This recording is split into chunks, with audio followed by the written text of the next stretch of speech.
धर्मशाला city जो एक वक्त हिमाचल की 60 अर्बन लोकल बॉडीज़ में से नंबर 1 स्वच्छता पर थी, आज उसका रुतबा जो है 34वें नंबर पर आ गया है। और आज वो शहर अपने सॉलिड वेस्ट से, गार्बेज से डील कर पाने में पूरी तरह से असक्षम पा रहा है।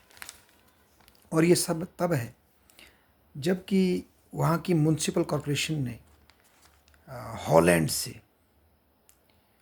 की म्युनिसिपल कॉरपोरेशन का विज़िट करने के बाद वहाँ से एक टेक्नोलॉजी लाई और वहाँ की जोंटा इंफ्राटेक से 13 करोड़ में 140 लोकेशन पे डस्टबिन, अंडरग्राउंड डस्टबिन लोकेट करवाए, इस्टेब्लिश करवाए। पर आज वो सारी व्यवस्था जो है धराशायी होती आ रही है। उसके पीछे कई मल्टीपल फैक्टर्स हैं, पर वो फेलियर हुआ है इतना पैसा खर्च करने के बाद भी। तो यहाँ मेरा लक्ष्य कोई धर्मशाला म्युनिसिपल कॉरपोरेशन की आलोचना करना नहीं है। कुछ टाइम पहले हमने कुल्लू में भी देख लिया है कि मनाली में जो नई डंपिंग साइट खोजी गई थी, क्या हालत हो रही है। यहाँ पर कि जब एक एक प्लांट लगाया गया था वेस्ट टू एनर्जी के नाम पे, जो कि बेसिकली डेनिश और स्वीडन और इस तरह की कंट्री के साथ स्टडी करके हमने फिर चेन्नई बेस्ड एक कॉरपोरेशन की हेल्प से एक वेस्ट टू एनर्जी प्लांट लगाया। और आज वो कुल्लू से जो वेस्ट जा रहा है मनाली, उसको उसको एडजस्ट कर पाने में फेल हो चुका है। और अब एनजीटी ने जब उनको बैन लगाया, उन पर फाइन लगाया कि वहाँ से जो कचरा है वो रिचेट करके नदी में जा रहा है, नदी सड़ रही है नीचे और साथ में स्मेल इतनी गंदी है, तो अब उन्होंने ये बोल दिया कि हमें कुल्लू से कोई कचरा नहीं चाहिए, अब हम मनाली का कचरा प्रोसेस करेंगे। मुझे तो डाउट है कि वो मनाली का कचरा भी प्रोसेस कर पाएंगे कि नहीं कर पाएंगे, स्पेशली जब हमने विदेशों से जब तक हम नकल मारते रहेंगे, उनकी यूनिक परिस्थितियों को समझे बिना हम उनकी कॉपी करेंगे, हम कभी कामयाब नहीं होंगे। क्योंकि हमारा कचरा मूलतः गीला कचरा है ज़्यादातर। इसको अगर जलाएंगे हम तो ये सोल्यूशन नहीं है, लिचट ही बनेगा और सड़ेगा ही। तो जो फेलियर हमने धर्मशाला में देख लिया अब, और हमारी मनाली में देख लिया, कुल्लू में बुरी हालत है इस वक्त। अब कहाँ कचरा फेंकेगी म्यूनसिपलिटी, उसको इतना मुश्किल हो गया है, कोई नई साइट ही नहीं है। और सब ने पुराना एक्सपीरियंस माहौल में भुगत लिया है। नेचर पार्क के पास तो कोई भी अलाउ ही नहीं करेगा अपने वहाँ डंपिंग साइट बनने का। तो ऐसे में ना ही इसमें कमेटी की कोई गलती तो लोगों की है जो लोग कचरा पैदा कर रहे हैं।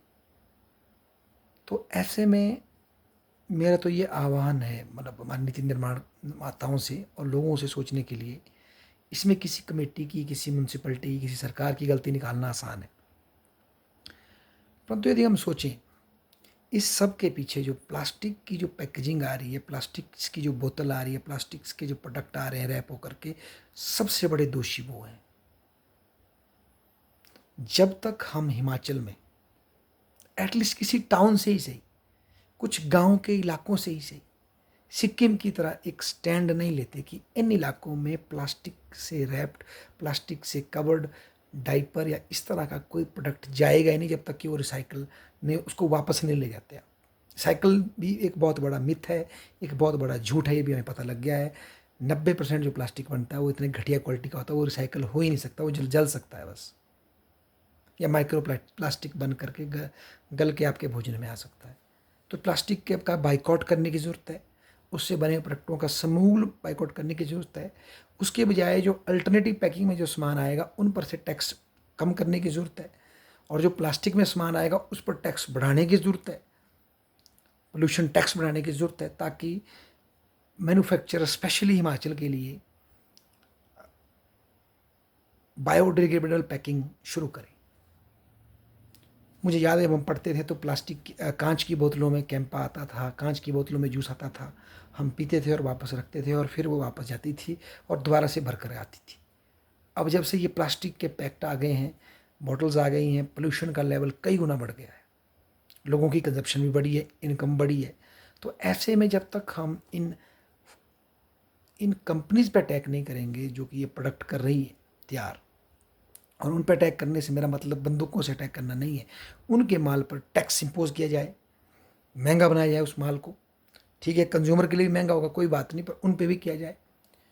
और जिसके ज़्यादा प्रोडक्ट पाए जा रहे हैं उनको फ़ाइन किया जाए, और कंपनियों से आह्वान किया जाए कि ऐसे प्रोडक्ट पैक करके भेजें जो लोगों के लिए अच्छे हों। इसको एकदम से शुरू करने के बजाय कुछ विशेष टाउन्स में, कुछ विशेष कस्बों से शुरू करके हम एक पायलट प्रोजेक्ट के रूप में ले सकते हैं, और हमें फिर कामयाबी मिलती है तो हम इसको पूरे हिमाचल में इम्प्लीमेंट करवा सकते हैं। और इससे हम पोल्यूशन से भी बचेंगे, हमारी नदियाँ प्लास्टिक पोल्यूशन से बचेगी, जलाने से भी बचेंगे, हवा भी शुद्ध रहेगी, और हिमाचल को नेट फ़ायदा ही होने वाला है, जबकि पूरे देश में प्लास्टिक का कचरा फैला हुआ है। और हो सकता है हम अपने पूरे देश के लिए एक मार्ग प्रशस्त करके दें।